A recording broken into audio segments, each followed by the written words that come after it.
Բավական շատ հյուրեր ունենք եւ բոլորը կանայք եւ շնորհակալ եմ, որ մեզ հյուրընկալեցիք կին պատգամավորներ, բավական ակտիվ հասարակական գործունեություն ունեցող գործունեություն ծավալած կանայք մեդիա կենտրոնում այսօր կքննարկենք կանայք քաղաքականության մեջ ավագանու ընտրությունների նախաշեմին ինչ խնդիրներ կան, ինչ խոչընդոտների են ընդհանրապես կանայք առնչվում քաղաքականություն մուտք գործելիս։ Շնորհակալ եմ կրկին եւ սկսենք մեր քննարկումը թերևս խոսքը ձեզ տամ Տիկին Աջեմյան, որպես իշխող կուսակցության եւ ամենամեծ ներկայացվածությունը ունեցող ուժի ներկայացուցիչ, կին ներկայացուցիչ, ինչպիսին է հանրապետականի այսինքն ընդհանրապես կանանց ներգրավվածությունը քաղաքականության մեջ Հայաստանում ինչպես է գնահատվում ըստ ձեզ։ Ես ասեմ, որ նախորդ տարիներին մեզ շատ քննադատել են, քանի որ ես ինքս համարում եմ, որ հանրապետական կուսակցությունը շատ զգուշավոր է եղել կանանց հարցում եւ նրանց ներգրավելու քաղաքական կյանքում, չնայած վերջին տարիներին մեր կուսակցությունում կանանց թիվը գերազանցում է, ընդհանուր կանանց թիվը գերազանցում է մոտ 70,000-ից ավել կուսակցական կանայք ունենք, որոնք շատ ակտիվ են եւ մասնակցում են քաղաքական կյանքին, բայց վերջին ընտրություններում այդ զգուշավորությունը թերևս փոխարինվեց համարձակությամբ եւ այն կանայք, ովքեր այսօր ներկայացված են ազգային ժողովում, հիմնականում ներկայացված են հենց մեր ֆրակցիայում, մեր խմբակցությունում, այսինքն ազգային ժողովի 14 կանանցից 9 ներկայացնում են հանրապետական կուսակցության խմբակցությունը։ Իր ինքս համարում եմ, որ միշտ համարել են, որ քվոտաներ այնքան էլ դրանք լավ բան չեն, խրախուսելի, բայց իհարկե քվոտան, իհարկե ընտրական օրենսգրքում փոփոխությունները, նաև կանանց եւ տղամարդկանց հավասար իրավունքների եւ հավասար հնարավորությունների մասին օրինագիծը, որը արդեն երրորդ ընթերցմամբ շուտով մենք կընդունենք, այս բոլոր օրենքները նպաստում են, որպեսզի կանանց ներկայացվածությունը ավելի ընկալելի լինի, որպեսզի նրանք կարողանան ավելի հեշտ աշխատել, բայց ամենակարևորը երևի թե հասարակության վերաբերմունքն է եւ կանանց իրար հանդեպ հանդուրժողականությունը, որի մասին ես շատ ասել եմ եւ նորից պիտի կրկնեմ, որովհետեւ հիմնականում կանայք են անխնա-քննադատում կանանց, կանայք չեն ընտրում կանանց, այսինքն եթե հասարակությունը իրականում պահանջում է, պահանջար կա հասարակությունում, որպեսզի կանայք ավելի շատ լինեն քաղաքականությունում, երևի թե ավելի հանդուրժող եւ մեղ պետք է լինել միմյանց հանդեպ։ Բայց ամեն դեպքում 69 պատգամավորների մեջ 9 բավական է, ընդամենը 13% է կազմում դա։ Բայց ընդհանուր առմամբ եթե Հանրապետականում դա շատ մեծ առաջընթաց է, մեր նախագահը ասաց վերջին իր հարցազրույցում, որ դա 4.5 անգամ աճ է, այսինքն բավականին մեծ առաջընթաց, ես ինքս էլ համարում եմ, որ այդպես է, մենք պետք է պարզապես այնպես անենք, որ այն կանայք ներգրաված լինեն պարլամենտի աշխատանքներին, ովքեր կուսակցական աշխատանքներում են ներգրաված եղել, ովքեր քաղաքական տեսակետներ, դիրքորոշումներ հայտնելու ունակություն ունեն, ովքեր կարողանում են աշխատել օրենսդրական դաշտում եւ ես ինքս համարում եմ, որ խորհրդարանը դա քաղաքական կառույց է եւ պատգամավորը առաջին հերթին քաղաքական ուժ է ներկայացնում եւ անպայման պիտի կարողանա այդ ուժը այդ դիրքորոշումը ներկայացնել։ Իսկ ինչ վերաբերում է այո հանրապետականին, դուք ճիշտ նկատեցիք, որ այս անգամ այս ընտրություններում կարծում եմ, որ ավագանու ընտրությունների ժամանակ էլ կարտացորվի այդ վերաբերմունքը, կանայք մեր խմբակցությունում ավելի շատ են ներկայացված եւ դա իհարկե առաջընթաց է։ Շնորհակալություն Տիկին Բախշյան, որպես ժառանգության ներկայացուցիչ եւ ժառանգությունը տեղերով փոխվեք, եթե դժվար չի Տիկին Արաքելյանի հետ, հա, երևի թե այդպես ավելի մոտիկ լինի։ Բայց մոտ չէ, երևի Տիկին Աջեմյանն։ Չէ, ոչինչ, երեք հեսա ես տեխնիկական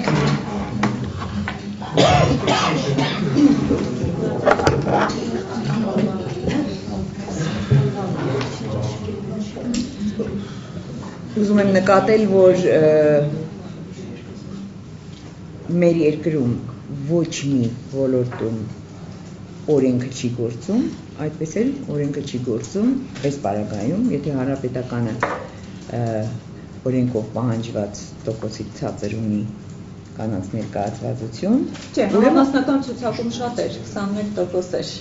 Մենք իրանք ուղղակի անցան ընդհանրապես 13%-ը։ Հա, բայց համեմատած նախորդի մենք այնպեսի առաջընթաց ենք գրանցել, որ դուք չեք նկատել։ Բայց ես մի այլ բան եմ ուզում ասել, որ մեզանում ես պես խտրական վերաբերմունք կին տղամարդ չեմ նկատում, հավասարապես,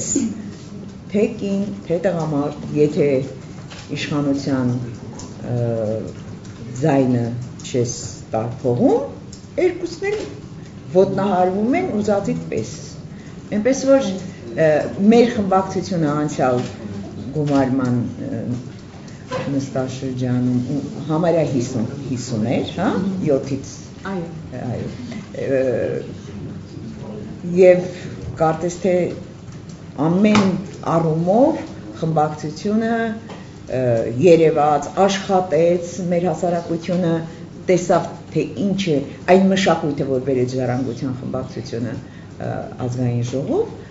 դա ցույց տվեց, թե ինչպիսին պիտի լինի ազգային ժողովի падգամավորը, բայց պարզվեց, որ դա բավարար չի, որ մենք նորից հայտնվենք ազգային ժողովում եւ այստեղ շատ խորքային եւ համակարգային խնդիրներ կան մեր երկրում կին թե տղամարդ երկուսին էլ հավասար ջնջում են, եթե դու իշխանության մարդ չես։ Ես տարբերություն չեմ տեսնում։ Տիկին Բախշյան, գոնե դուք դա չպիտի ասեք, դուք այսօր աշխատում եք այնպեսի վայրում, 30-ով չենք տալիս, բայց ձեր աշխատում եմ, որովհետև ես Տիկին Բախշյան, իսկ դուք գնահատեցիք։ Ահա, բազմիկ իրավունքները մարդիկ ոտնահարել, ձեր օրինակով անկախության ողջ պատմության ընթացքում ունեցել ենք ընդամենը մեկ մարզպետ, քաղաքապետի պաշտոնը դեռևս անհասանելի է կանանց, այսինքն այստեղ ոչ միայն ընդդիմություն, իշխանություն խնդիրն է, այլ նաև հենց իշխանության մեջ, այսինքն միևնույն է կա որոշակի այդպես գենդերային խնդիր։ Կա։ Որոնք են այդ հիմնական խոչընդոտները։ Խոչընդոտները ես չեմ ասի, խոչընդոտը մեր մեջ է։ Կանանց, այո, նաև կանանց մեջ։ Կանայք իրենք չեն վստահում, կանայք իրենք չգիտեն, թե ինչ ուժ ունեն իրենց մեջ, դա կախված է ոչ միայն միջավայրից, այլ ընտանիքից, ամուսնուցդ, ով քեզ հավատում է, ով քեզ վստահում է, կեսն է և քեզ թև է տալիս, եթե ամուսինդ այդպիսին է, ուրեմն դու կարող ես, դու անում ես, և դու ապացում ես և հասարակությունը տեսնում է դա, իսկ քանի տղամարդ մեր երկրում իր կնոջը թև է տալիս, եկեք այդ հարցը արդեն շատ տղամարդ փառքաստու դրանից հիմա մեր ավականու ցուցակում այս պահին 25%-ը կանայք են 25% և հուսամ, որ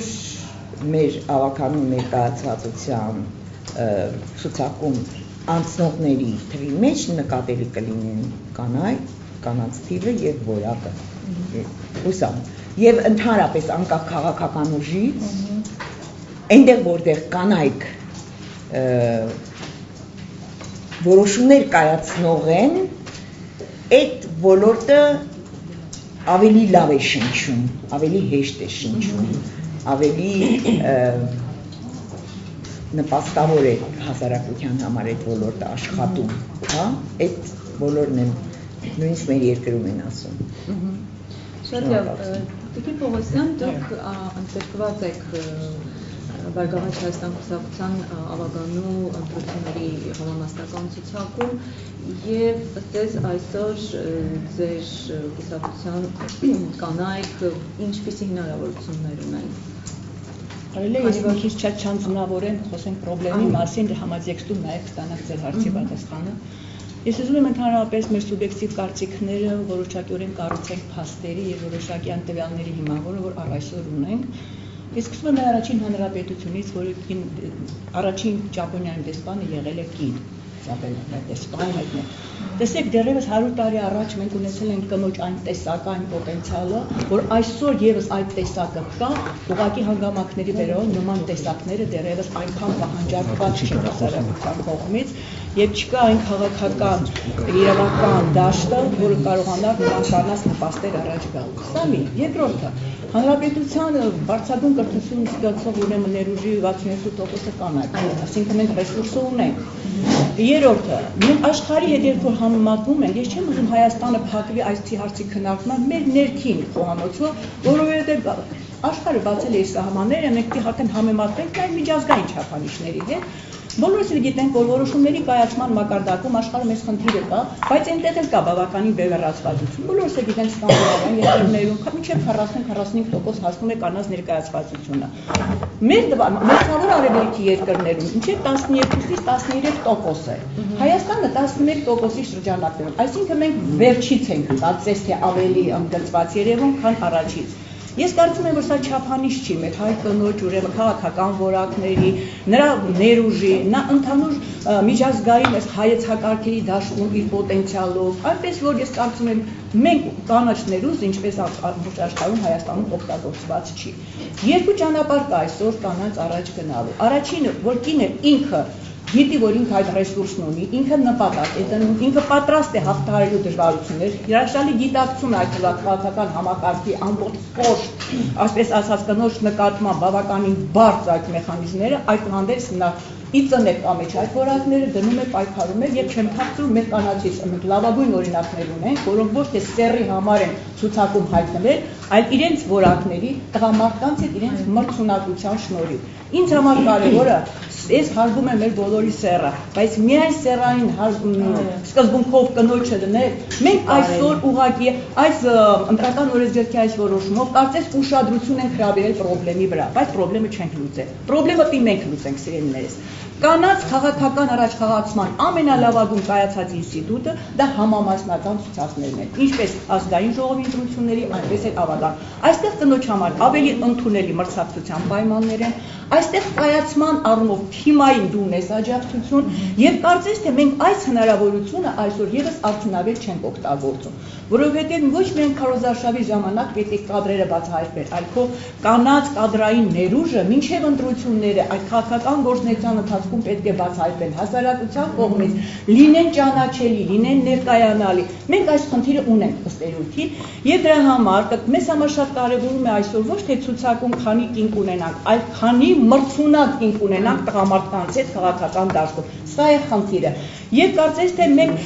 պաշտպանելով ընտրական օրենսգրքի պահանջները, այդուհետև, քանի որ համամասնական ուրեմն ընտրությունների ժամանակ դա թիմային արդյունք է, ընտրություններից հետո մենք թիմով ելնելով ընտրական գործընթացների բազմաթիվ ուրեմն բաղկացուցիչներից ընտրում ենք նրանց, որոնք ազգային ժողովում կամ Երևանի քաղաքապետարան ավագանու մեջ կլինեն տղամարդկանց հետ հավասար մրցակցային սկզբունքներով կուսակցություն եւ քաղաքական մեր ուժը ներկայացնող։ Սա մեզ համար առաջին սկզբունքը։ Երկրորդ որ ինձ համար շատ կարևոր է այսօր, ընդհանրապես կանանց մասին երբ որ խոսում ենք, եկեք ընդունենք մի փաստ։ 20 տարվա անկախությունից հետո մենք գիտենք, որ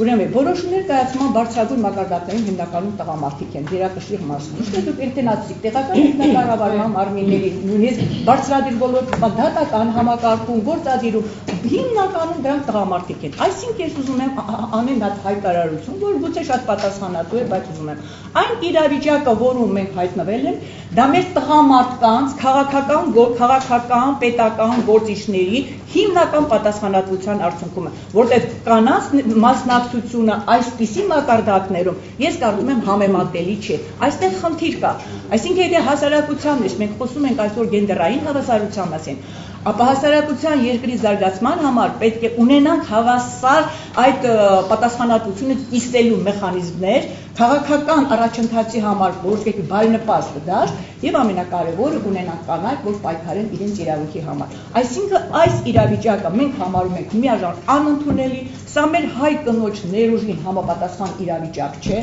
Երկրում այսպիսի իրավիճակի վերլուծությունը ցույց է տալիս, որ մենք ասում ենք գաշ չունենք, նախ չունենք, բայց ամենակարևոր մեր ներուժը, ռեսուրսը, կանանց ռեսուրսը, կրթված կանանց ռեսուրսը, ասելիք ունեցող կանանց ռեսուրսը օգտագործված չի, հավուր պատշաճ չի։ Եվ սա կարծես բոլոր քաղաքական ուժերում արդեն ընկալվել են։ Մենք ունենք ամտեղ կանանց խորհուրդներ, ունենք երիտասարդ աղջիկների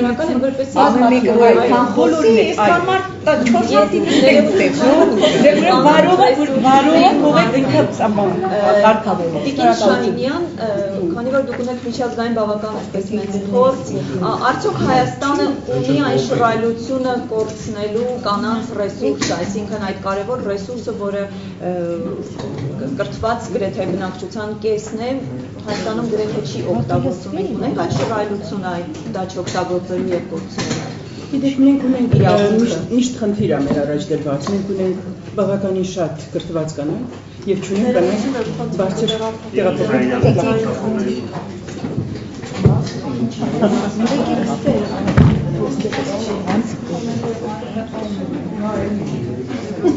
Ես ասում եմ կարող եմ գնալ։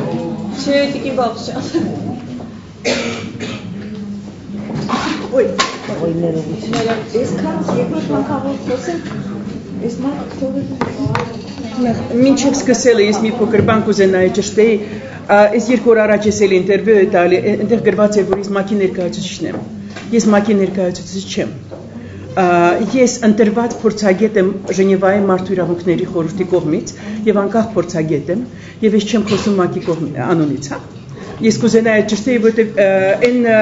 որ բանը, որ հայտարարությունը, որ արված է, շատ քաղաքական էր։ ՄԱԿ-ը այդպիսի հայտարարություն չէր անի թերթերում, դրա համար ուզում եմ նախորդ որ այդպիսի խուսափենք այդ հարցի բանից։ Երբ որ խոսում էինք կանանց մասին, նախ շատ հետաքրքիր մտքեր հնչեցին այստեղ եւ իրոք մենք ունենք բավականին հետաքրքիր պոտենցիալ, բավականին հարուստ պոտենցիալ կանանց, բայց անընդհատ մեզ հարց ենք տալի, ինչ է կատարվում Հայաստանում, որ այդ կանայք չեն հասնում այն պաշտոններին, ինչ է լինում։ Նախ առաջինը մենք չենք կարող դիտել դա մեր երկրի սովորակ մտնելորդից դուրս։ Ինչքան էլ մենք ստորագրենք կոնվենցիաներ, ինչքան էլ մենք օրենքներ ունենանք, ամենալավ օրենքներ, դրանք պետք է կատարվեն եւ դրանք կատարվում են այն միջավայրում, որտեղ մենք ապրում ենք։ Ինչ-որ չափով ես կուզենայի ասել, որ պաշտոնը կորցրել է իր ֆունկցիան, փոխվել է դերը։ Եթե մենք առաջ խոսում էինք, որ մարդը գնում է քաղաքապետարան ու ես ունեմ մեծ փորձ եղել եմ գործկոմի անդամ Երևանի քաղաքապետարանի եւ մենք գնում ենք աշխատել ժողովրդի համար, հիմա տրանսֆորմացիա եղել, պաշտոնն է աշխատում անհատի համար եւ այս ստրուկտուրայի մեջ շատ դժվար կլինի կնոջ համար պայքարել։ Մենք ունեցել ենք մի երկար տարիներ առաջ մի շատ հետաքրքիր ծրագիր, որի մասին ես կուզենայի ասել, մենք օգնել ենք կանանց գյուղապետերին գյուղերից ուրեմն ընտրվելու գյուղապետ կամ ավականին։ Բավականին հետաքրքիր էքսպերիմենտ էր։ Բայց դա տեղի ունեցավ 14-13 տարի առաջ։ Հիմա, քանի որ հող ունի գին, քանի որ պաշտոնը ունի ընտրական գին, մենք չենք կարողանա այդ անցկացնել։ То есть մենք չենք կարող դա դիտել այդ ամեն ինչը մեր իրականությունից դուրս։ Շատ լավ դուք ասեցիք, որ մենք ունենք կվոտաներ, շատ լավ է, բայց ով է կատարել այդ կվոտաները։ Կատարվել են այդ կվոտաները թե ոչ, հա։ Իրոք մեծ առաջընթաց է, 7 կին արդեն ունենք պարլամենտում, 14 կին ունենք պարլամենտում, շատ լավ է։ Բայց նորից ինչ եմ ուզում ասեմ, շատ լավ դուք ասեցիք, որ մենք ունենք գենդերային հավասարության օրենք արդեն երրորդ ընթերցությունը անց է, բայց դա էլի կմնա թղթի վրա, էլի կմնա այնտեղ, եթե չմշակվեն մեխանիզմներ դա կիրառելու, եւ ով է մշակելու այդ մեխանիզմները կանայք։ Շատ դեպքերում օրինակ մենք հետևում ենք, կինը ընտրվում է պարլամենտ, շատ լավ է, բայց կապը կտրվում է իրա եւ ժողովրդի։ Ոչ այդ կինն է հետևում, որ այդ կապը հաստատի, ոչ էլ մենք ենք կանայք, փորձում աջակցել իրեն, որպեսզի ինքը իրոք մեր խնդիրները ներկայացնի պարլամենտ։ կարևոր չի մենք հավանում ենք իրան, կարևոր չի մենք չենք հավանում, մենք պետք է աշխատենք մեխանիզմի շուրջը, մեր ձայնը ներկայացնելու, մեզ ներկայացնելու, մենք այդ չենք անում։ Շնորհակալ եմ ներողություն, վերագրողների եթե ունեք հարցեր։ Այո։ Դուք բոլորը խոսում եք կարևորության մասին, կնոջ ներգրավվածությունը քաղաքականության մեջ, ավականու ընտրություններում հիմա այլն, բայց ձեր կուսակցություններից եւ ոչ մեկում, եւ ձեր կուսակցություններից եւ ոչ մեկում առաջին տեղով ընտրված չկա կնոջ անուն, այսինքն կարելի է ենթադրել, որ ավականու մասին է։ Ավականու մասին եմ խոսում։ Ցուցակում ոչ մի կին չի գլխավորում որևիցե ցուցակ։ Կարելի է ենթադրել, որ կուսակցությունները նույնպես չեն տեսնում որևիցե կնոջ Երևանի քաղաքապետի պաշտոնում եւ այո, կարելի է։ Եվ այդ դեպքում հասարակությունը ինչպես պետք է կարևորի կնոջ դերը նման դեպքերում, եթե մենք կուսակցությունները իրենց կին, այսպես ասած, տեխնազուներին առաջ չեն տալիս։ Մեր բարակայում այդպես չի։ Դեպի երկրորդը ես եմ, բայց ահավոր պատասխանատվությունը դա ես ինքս եմ չեմ ուզում տեղերի մասին է։ Հա, ուզում չէ,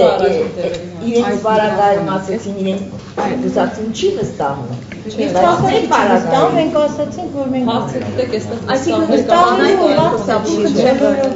գիտեք իրականում այստեղ մի խնդիր կա, որ Էլնարը դուք մոտ էլի։ Արի մոտ։ Ես նա վերցրել դուք եք։ Այո։ Մանա կարող եք խոսել։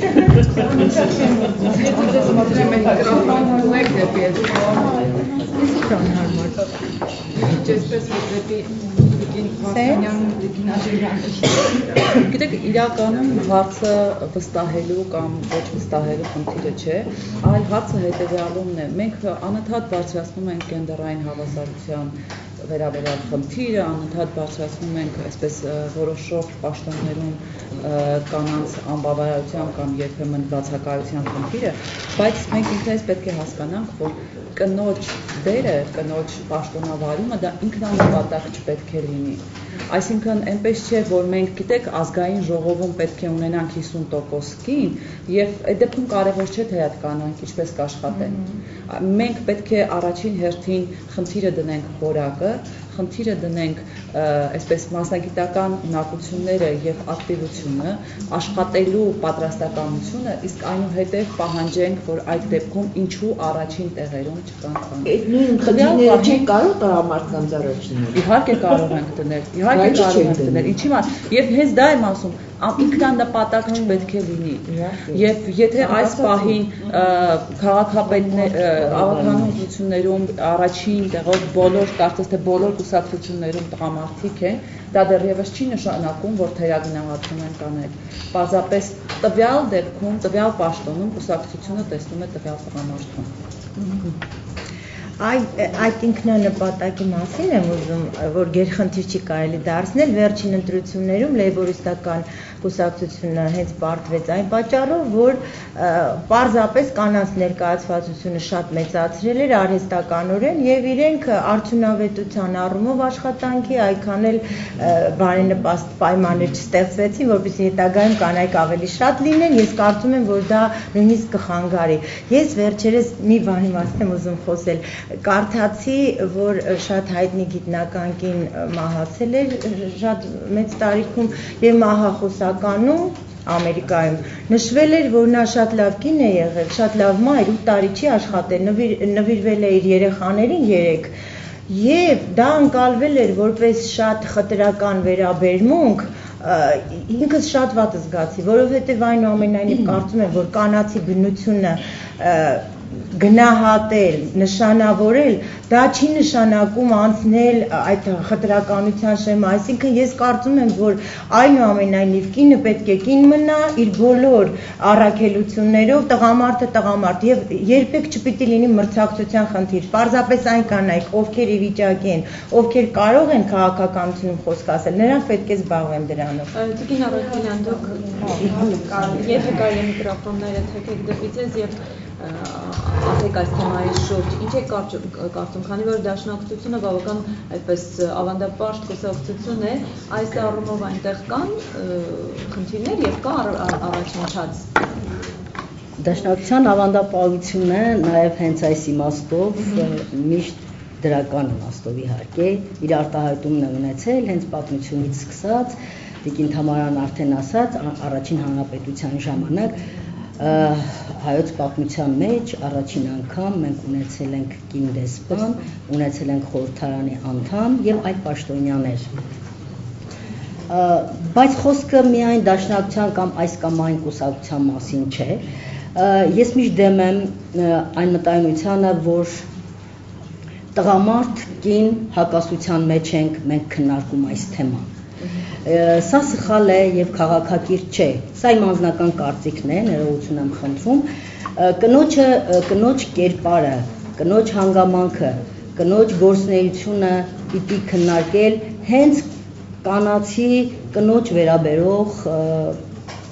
հարցերի մեջ։ Այն, որ Հայաստանում, այո, բարձրագույն կրթությամբ կանայք բավականին մեծ տոկոս են կազմում, այն, որ Հայաստանում հայաստանցի կանանց ինտելեկտը իսկապես բացառիկ է, դա գնահատվում է շատ շատերի կողմից, սրանք արդեն փաստված իրողություններ են, բայց մենք քննարկում ենք կանանց խնդիր առանց Հայաստանի մթնոլորտի մասին խոսելու։ Այսօր մեր երկրի մթնոլորտը մեղմ ասած կանանց համար չէ։ Եթե այսքան սոցիալական բեռ կարող է կնոջ ուսերին բարդված լինի, ես այնքան կանայք կան, հատկապես մարզերում, որ եւ բարձրագույն կրթություն ունեն եւ կարողություններ ունեն եւ շատ կուզենան իրենց խոսք ասել այս կամ այն ոլորտում, բայց մարդիկ այնքան սոցիալական բեռի տակ են, որ իրենք չեն կարող այդտեղ դրսևորել։ Եվ նաեւ ես ինքս էլ կիսում եմ բոլոր այն կարծիքները, որ ոչ տոկոսները, ոչ թվերը, դրանց տուրք տալը, սրանք չէ, որ մեր հայ կնոջը պիտի բերի քաղաքականություն կամ հասարակական կյանքի մեջ դարձնի ակտիվ։ Կարևորը որակն է։ Կարևորը որակն է եւ քանի որ ես նախորդ գումարման պատգամավոր եմ եղել, հիմա բարձրաձայն պիտի ասեմ, որ այսօր որ թվով ավելի շատ է խորհրդարանում կանանց թիվը, երբեք չէր զիջում նախորդ խորհրդարանի քիչ թվով կին պատգամավորներին, կներեն իմ գործընկերները, որ մենք 12-ն էինք եւ բոլորը շատ ակտիվ էին, իրենց խոսքը ունեին եւ իրենց խոսքն են ասել եւ կարծում եմ, որ մեր երկրում եղանակ են ստեղծել։ Բայց ուզում եմ նորից վերադառնամ իմ խոսքին, որ մենք կանայք պիտի մտածենք Հայաստանի մթնոլորտի մասին։ Այս դեգրադացված արժեհամակարգում կնոջ դերի բարձրացումը շատ դժվար է։ Հայնեզային Գևորգյան, ես ուզում եմ հարցը խորհրդարանում, այս բանի խորհրդարանում գտնվող կանանց, տեսեք մենք ասում ենք ինքնանպատակ չպետք է լինի նրանց խորհրդարանում հայտնվելը արդարացված կլինի, բայց վերջին շրջանում մենք ավելի շատ խորհրդարան լուսաբանող լրագրողները ականատես են լինում ոչ թե տղամարդկանց միակ փոխադարձ վիրավորանքների տարբեր կուսակցությունների, այլ հենց կանանց։ Զարուհի Փոստանջյան, Նաիրա Զորաբյան, Զարուհի Փոստանջյան, Շուշան Պետրոսյան, կարող եմ անվերջ թվարկել, ինչն է պատճառը այդ էմոցիոնալ են, չեն կարողանում իրենց էմոցիաները զսպել, ոնց եք դա հայտնաբերում։ Որովհետև դուք սևեռվում եք կանանց վրա, տղամարդիկ էլ են իրար հետ վիճում, դուք պարզապես չեք ուզում դա տեսնել, իսկ կանանց, ես բազմիցս ասել եմ, որ կանայք ավելի շատ են ուշադրության կենտրոնում, դա բնական է, որովհետև նրանք ավելի քիչ են եւ ընդհանրապես կանանց հանդեպ ուշադրությունը մեծ է եւ պահանջներն են մեծ։ Կարծում եմ, որ դա է պատճառը, իսկ այդ առումով տղամարդկանց մեջ ավելի շատ վեճեր են լինում, պարզապես դրանք չեն լուսաբանում։ Մեկ ուրիշ խնդիր էլ կա, սովորաբար կանանցից ավելի շատ են սպասում եւ կանանց սխալները, թեկուզ չարկերտներով սխալները կարծես թե երբեք չեն ներում։ Եվ եթե տարիներ անց էլ ինչ-որ մի իրադրություն է լինում, կարող են 5 տարի առաջ եղած մեկ կոնֆլիկտային իրավիճակը նորից դնել շրջանառության մեջ, որովհետև կանանց արած քայլերը չեն մոռանում ստանում եւ կանանց այսպես փոքրիկ նույնիսկ սխալները երբեք չեն ներվում։ Այսինքն հասարակությունը շատ ավելի պահանջկոտ է։ Այո, գիտեք, որի հայտնվել է Իսպանիայի խորհրդարանում։ Գիտեք, ընդհանրապես ես կարծում եմ դա այսպես հասարակության մթնոլորտի արդյունքն է։ Այն ինչ կա իրականում հասարակությունում, նույնը կա նաև խորհրդարանում։ Եվ նույն պահանջները, որոնք դրվում են այսօր կնոջ առջև հասարակությունում, նույնը նաև խորհրդարանում է։ Այնպես չէ, որ հասարակությունում ավելի հանդուրժող են կանանց նկատմամբ, ավելի հանդուրժող են կանանց սխալների նկատմամբ։ Եվ հատկապես ես կրկնեմ նորից կանանց հանդեպ նաև հանդուրժող չեն, դա իհարկե մենք ավելի համախմբված պետք է լինենք, մենք ավելի շատ պիտի իրար օգնենք։ Ես բոլոր այն փորձագետները, որոնք գալիս են Հայաստան եւ աշխատում են կուսակցական կանանց հետ, առաջին հերթին եւ վերջում անպայման հիշեցնում են, որ այդ մթնոլորտը շատ կարեւոր է, որպեսզի կանայք կարողանան իրար հետ աշխատել, ոչ թե իրար խանգարեն, այլ իրար ընդհակառակ եթե հնարավոր է աջակցեն, գոնե չխանգարեն։ Շնորհակալություն, օրինակ երկիր կուսակցությունից ներկայացուցիչ Ջուլիետա Թադևոսյան,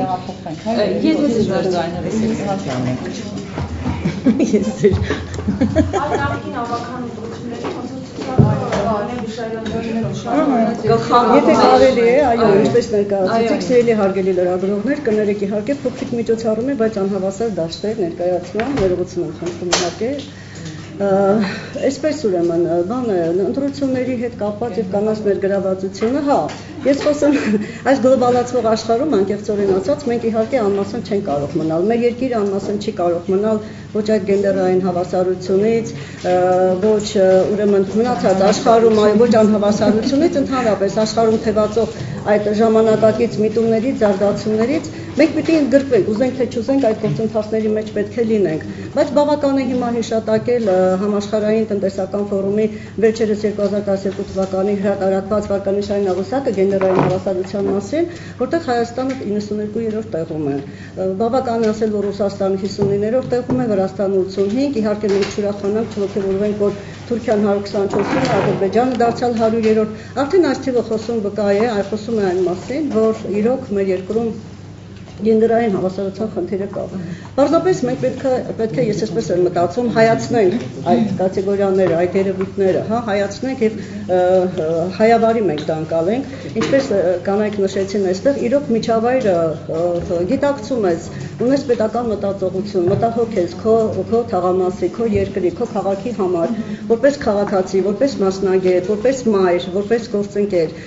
բայց միջավայրը ինքը ես կարծում եմ, որ մեր դաստիարակությունը այդ միջին սերնդի մի քիչ վերև ներքև, հա, այսպես միջին սերնդի դաստիարակությունը, մտածելակերպը, հասարակության ընկալումները, այդ բոլորը չեն թողնում, որ դու իրականացնես, իրագործես այն ամենը, ինչ դու որպես քաղաքացի զգում ես եւ ուզում ես իրականացնել։ Այստեղ կարծում եմ բավականին մեծ է իրոք կուսակցությունների դերը, որպեսզի կանայք լինեն ներկայացված ընտրություններում, որպեսզի կանայք լինեն ընդգրկված քաղաքականության մեջ, երկրի կառուցման գործում, պետականաշինության, այդ գործընթացներում կուսակցությունները իրենք պիտի ակտիվ լինեն։ Կուսակցություններում եւ այդ առումով ես կարծում եմ գաղտնիք չէ, որ օրինակ երկիր կուսակցությունը հանձնված պարոն Բաղդասարյանի մշտապես կանայք ուշադրության կենտրոնում են, ընդգրկված են այդ ցուցակներում։ Այո, անցած տարի այդ համարձակայլը արվեց, ինչու՞ չէ։ Համարձակայլը արվեց եւ Տիկին Բիշարյանը առաջին համարն էր, որպես կին։ Կանայք իհարկե տարբեր են իրենց կեցվածքով, բնավորության խնդիրներով, հա, այսպես շփումների մեջ, բայց մենք այդ համարձակությունը մենք ունեցանք եւ ներկայացրեց։ Այս տարի երկրորդ համարը թիվը դարձյալ կին ներկայացուցիչը, գրող մանկաբարձ, հա, այսպես։ Ես երկրորդ անգամ ներկայացվում եմ 7-րդ տեղում, այսինքն ինչ եմ ուզում ասել, որ կանայք, որպեսզի լինեն առավել ակտիվ ներկայացված քաղաքականության մեջ, այդտեղ բավականին անելիք ունեն կուսակցությունները։ Եվ ես կարծում եմ այստեղ մտածողությունը, ընտանիքը, դպրոցը, հա, շատ կարևոր է, որովհետև ես ինչու հիշատակեցի այս միջին սերունդը մի փոքր բարձր ներքև, բայց ես ցավոք սրտի ես դասախոս եմ, մասնագիտությամբ դեկան եմ եւ նկատում եմ, որ երիտասարդ աղջիկները հետաքրքրված չեն քաղաքականությամբ։ Միգուցե կա որոշակի մասսա, հա, այսպես զանգված, բայց հիմնականում հետաքրքրված չեն։ Կնշանակի այստեղ պետք է մեր երիտասարդների, ինչու՞ չէ, դաստիարակության, դպրոցում Պիտի կարևորել այդ հարցը, որ դու ոչ միայն մայր ես, ոչ միայն կին ես, հա գործընկեր ես, նաև դու քաղաքացի ես, դու նաև պետք է քո թաղամասը քո երկիրը կառուցես եւ այդ մտածողությամբ պիտի դաստիարակես քո երեխաներին, այդպեսին պիտի լինես շրջապատում։ Շնորհակալ եմ։ Այս առումով շատ կարևոր է կանանց ներկայացվածությունը թիմ ընտրություններում։ Տիկին Հովնատանյան, եթե խորհրդարանում արդեն իսկ քվոտաների միջոցով մշակույթ է ձևավորվել որոշակի կանանց ներգրավվածությունը ապահովելու առումով թիմ ընտրություններում այդ խնդիրը դեռ կա, անցած տարի մենք ունեինք ընտրություններ եւ 866 յուղապետերից ընդհանուր 24-ն են կանայք։ Ինչ ծրագրեր են նախաձեռնել հիմնականում կան արդյոք ծրագրեր, որոնք պիտի ապահովեն այս ոլորտում ևս կանանց ներգրավվածությունը։ Ընդհանուր առմամբ պետք է ասեմ, որ անցյալ տարի փաստորեն եթե նայենք մեկ տարվա կտրվածքով մենք ունեցանք բոլոր տիպի ընտրություններ եւ հնարավորություն ունեցանք նաեւ դիտարկել բոլոր ընտրություններում կանանց մասնակցությունը։ Բավականին մեծ վերլուծականություն կարողացանք ստանալ այս ընթացքում եւ հիմնախնդիրը ավելի ցայտուն ձևով երևաց բոլոր մակարդակներում։ Դուք ասեցիք հիշատակեցիք քվոտան, ես կուզենայի անդրադառնալ այստեղ հնչած այդ քանակի եւ որակի այդ համեմատություններին եւ ասել, որ քվոտան այս դեպքում իհարկե ուղղված է քանակին, քվոտան այս դեպքում կատարում է արհեստական շնչառության դեր, որովհետեւ առանց քվոտայի շատ հնարավոր է, որ կուսակցությունները այդ չափով էլ չներգրավվեն, փաստը մնում է փաստ, ունենք օրենքով 20% քվոտա, ըստ փաստով ունենք 10, այսինքն կիսով չափ քիչ, եւ դա նշանակում է, որ այնուամենայնիվ կուսակցությունների ներսում քաղաքական կամքի պակաս կա եւ քվոտան այսօր անհրաժեշտ միջոց է։ Եթե խոսում ենք թիմ ընտրություններից, ապա քվոտան գործում է այս դեպքում մենակ Երևանի ընտրություններում համամասնական, Պրոբլեմը իհարկե թիմ ընտրությունները, որտեղ որ քվոտայի ներդրումը բավականին պրոբլեմատիկ է եւ դեռևս քննարկումների, այսպես ասած, մակարդակում է գտնվում։ Ինչ ունենք թիմերում։ Թիմերում ըստ ուրեմն մեր դիտարկումների 8%-ից չի անցնում ավականիների մեջ ներկայացվածությունը։ Դա չնչին է իրականում։ Իսկ գյուղապետերի մակարդակում 2% էլ չի։ Եվ այստեղ շատ հետաքրքիր օրինաչափություններ կան։ Ինչքան հեռու է համայնքը Երևանից, ինչքան փոքր է այդ համայնքը, այնքան հավանականությունը այն բանի, որ այդ համայնքը ղեկավարի կին մեծանում է։ Եվ իրականում այստեղ խնդրեմը շատ լուրջ է եւ ըստ երևույթին այնուամենայնիվ տիպերում շատ պետք է ուշադրություն դարձվի, որովհետեւ վերջապես ներքևից են աճում այդ կադրերը։ Եվ վաղը մյուս օրը այդ կանայք, ովքեր ակտիվություն են ցուցաբերում իրենց համայնքներում, ինձ թվում է նաեւ պետք է ներկայացված լինեն ազգային ժողովում։ Եվ այդ դիտարկումը, որ սովետի ժամանակ, այսպես ասած, կտվորուհիներ էին, ես դեմ եմ ընդհանուր առմամբ այդ մոտեցման այն առումով, որ կտվորուհին էլ պետք է նստած լինի ազգային ժողովում, որովհետև գյուղի կանանց խնդիրները եւ հիմնախնդիրները քաղաքում ապրող կինը երբեք մինչև վերջ չի պատկերացնի եւ չի կարող ներկայացնել։ Այսինքն այս խնդիրներ ունենք։ Ընդհանուր պետք է ասեմ, որ մեր հազարամյակի զարգացման նպատակների շրջանակներում քիչ հայտնի է այդ փաստը, մեր պետությունը պարտավորություն էր վերցրել, որ 2015 թվականին ունենա 10%-ին ավականին համայնքների ղեկավարների թվում։ Այսօր ունենք 2% էլ չունենք։ Այս ընտրությունները ցույց տվեցին, որ մենք նույնիսկ չկարողացանք պահել անցած տարվանը, չկարողացանք պահել թիվը կանանց, որոնք որ ունեինք։ Որոշ համայնքներում բավականին արժանի կանայք, որոնք այս ընթացքում, ես անունները չեմ ուզում նշել, որոնք այս ընթացքում իրեն շատ լավ են դրսևորել, չեն վերընտրվել։ Պատճառները էլի երևի վերլուծության կարիք կա ինչու։ բայց սա է իրավիճակը, ես կարող եմ անվերջ խոսել այս թեմայով, որովհետև շատ արժանավոր կանայք նորից չեն ընտրվել։ Այստեղ է դեպքում բազմից ես նշեցին կուսակցության ներկայացուցիչները, որ որակի խնդիր փաստորեն չունենք։ Այսինքն այստեղ որակը չի եղել խնդիրը։ Ես դրա համար ասեցի, որ ես չեմ կարող ասել կոնկրետ, այնտեղ մի 3-4 դեպք է եղել ու ամեն դեպքում իր ինչ որ սցենարով է այդ կատարվել, որ չի վերընտրվել ու դժվար է ընդհանրացնել ու ասել ինչն է եղել պատճառը այդտեղ, բայց ամենայն դեպս այդ կանանց աշխատանքը չի եղել պատճառը, որովհետև իրենք արդարացրել են իրենց։ Այսինքն այլ մեխանիզմներ կան, նույն ձևով ոնց որ կվոտայի ժամանակ այլ մեխանիզմ է մտնում, որը չեզոքացնում է այդ կվոտան, այդ մանդատներից հրաժարման մեխանիզմը, նույն ձևով այստեղ էլ կարող է ինչ-որ մեխանիզմներ գործեն, որոնք դեռ այդքան ցայտուն չեն երևում։ Կներեք, Տիկին Վարդանյան ու Տիկին Աճելյան բազմից նշեցիք, որ նպատակ չէ, որակ դիրի արդյոք այդ ավականում արկա, անունները կանանց չունեն այդ որակը, որ ավելի բարձր տեղերում լինեին։ Մեր ավականու ցուցակում ներկայացված կանայք բոլորն էլ ունեն այդ որակները եւ ես կարծում եմ, որ նաեւ կլինեն ավականու, այսինքն ընտրություններից հետո բարձ կլինի, բայց կարծում եմ, որ նրանք նաեւ կաշխատեն ավականու թիմում, այսինքն գիտեք ինչ, որակների մասին խոսելուց մենք նկատի ունենք եւ պրոֆեսիոնալ հատկությունները եւ քաղաքական դիրքորոշումը, մասնագիտական, այսինքն այդ բոլորը համատեղելը, իսկ մենք ունենք նաեւ կանայք, ովքեր շատ հաջող աշխատեցին նախորդ ավականու կազմում եւ հիմա էլ նորից ընդգրկված են, այսինքն նրանց թիվը համալրվել է, նաեւ կարծում եմ որակով է համալրվել։ Իմ կարծիքով։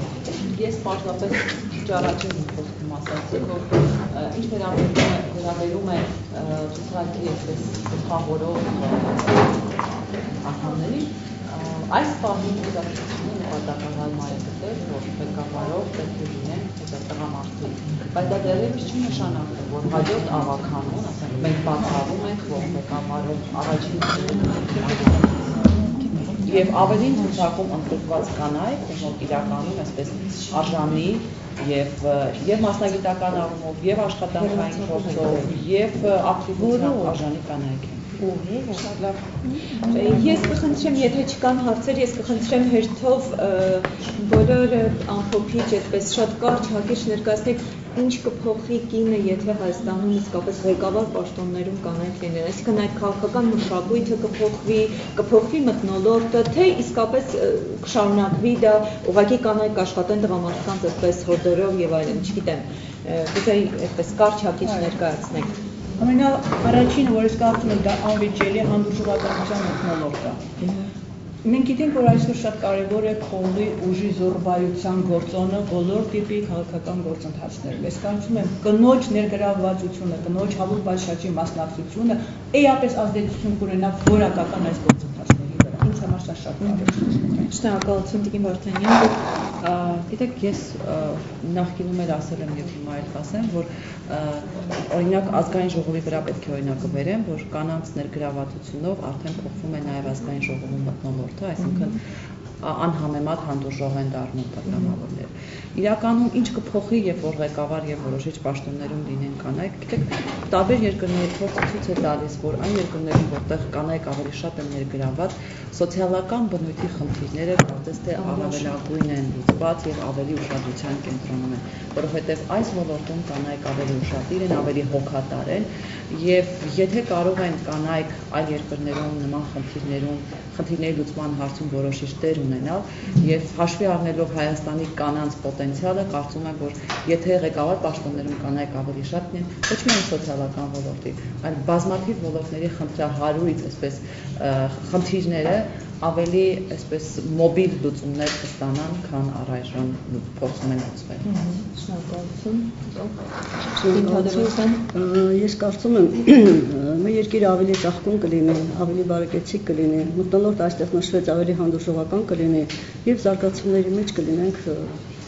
դինամիկ։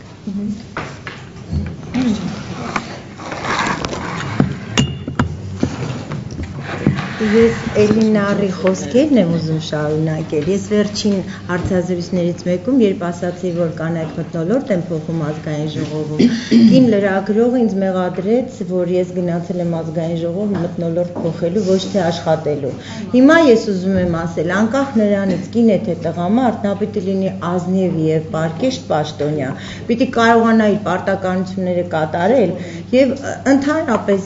չի կարելի այ սեռական հատկանիշով առաջնորդվել։ Եթե մենք ավելի շատ ունենք տղամարդ լավ պաշտոնյաներ, նրանք պետք է աշխատեն։ Եթե կան կանայք, ովքեր այո, վստահ են իրենց ուժերի վրա եւ կարողանում են ազնիվ պաշտոնյա լինել եւ կարողանում են այնպես աշխատել, որ հասարակությունը պարզապես հիանում է նրանց աշխատանքով, այդ կանայք պիտի աշխատեն։ Ես ինքս գտնում եմ, որ որևէ այդպիսի խտրականություն չպետք է դնել, բայց այնուամենայնիվ նաեւ կարծում եմ, որ կանայք պետք է հավասար աշխատանքի իրենց առաքելությունը ընտանիքում կատարեն եւ ես հակված եմ եւ միշտ ուզում եմ մտածել, որ այո, կանայք այդ առաքելությունը պիտի շատ լավ կատարեն եւ դրա մասին խոսելը պիտի ամոթ չլինի, այլ հպարտություն։ Նորից առանց հակադրելու տղամարդկանց հետ պիտի ասեմ, որ կանայք ավելի, քանի որ արդարամիտ են, կարծում եմ, երբ որ իրենք կան իշխանության, ավելի արդար երկիր են ունենալու, օրենքները այսքան չեն շրջանցվելու, որքան հիմա, ավելի գործուն են լինելու օրենքները, ու վստահ եմ, որ իսկապես մենք ուրիշ սոցիալական զարգացման իմաստով ուրիշ երկիր ենք ունենալու, որովհետև բնությունը մոր մեջ ավելի զավակին պաշտպանելու բնազդ է դրել եւ կին ղեկավարը անպայման կուզենա, որ սոցիալական հեղափոխություն անի, որպեսզի իր երեխան ավելի ապահով երկրում ապրի։ Ավելի կանանց ներգրավվածությունը ավելի շատ կբերի սոցիալական հավասարությանը, սոցիալական արդարությանը եւ ավելի շատ խնդիրներ, որոնք իրոք կանայք չեն կարող բարձրացնել, կբերվի քննարկմանը եւ դա շատ կարեւոր է։ Ավելի նորարարական խնդիրներ, որը գալիս են գետնից, որոնք միշտ կանգնում են ինչ որտեղ, դա շատ կարևոր process է։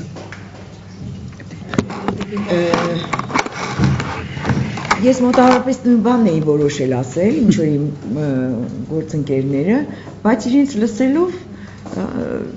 քննադատական բանը մեջս աշխատեց, ասեցին, մենք ոլորտ ունենք, որտեղ 90% կանայք են։ Ու այդ ոլորտից հասարակությունը օձիք է թափ տալիս։ Այսինքն բավարար չի, այն ինչ որ ասեցին կանանց հասին, դա բոլորովին բավարար չի։ Անհրաժեշտ է շատ ավելի գլոբալ փոփոխություն։ Դա քաղաքական կամք երկրում ապրել իրավական պետության մեջ, արդար պետություն ունենալ, որտեղ կինը այո, իր